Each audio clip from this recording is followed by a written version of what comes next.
हामी चाहिँ आज खेत आइरहेको थियौँ है अनि खेत आइरहेको बेलामा चाहिँ यसो ब्लग बनाऊँ भनेर चाहिँ अनि उनीहरू चाहिँ एकदम लजाइरहेको छ क्या यिनीहरू त ऐसा पैसाका केटीहरू हुन् अनि साउन सके लगतै चाहिँ अब भदौ सुरु हुन लागेको छ अनि भदौमा चाहिँ तिज है तिज छ अनि तिजमा चाहिँ के लाउने विचार गरिरहेको छौ केटी हो खै के लाउने साडी साडी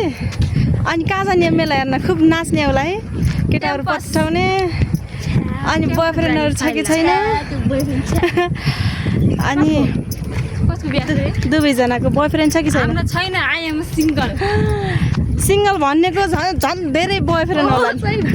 सबैजनाले देखेपछि फेरि हामी सिंगल त्यही त सबैजनाले देखेपछि फेरि सिङ्गल भन्नेलाई फेरि मिङ्गल ए यो त मेरो गर्लफ्रेन्ड हो मेरो गर्लफ्रेन्ड हो भन्दै अगाडि आएपछि के गर्छ फेरि दुवैजनाको बोयफ्रेन्ड छैन ल ठिकै छ चिन्ने जतिले चाहिँ बोयफ्रेन्ड छ कि छैन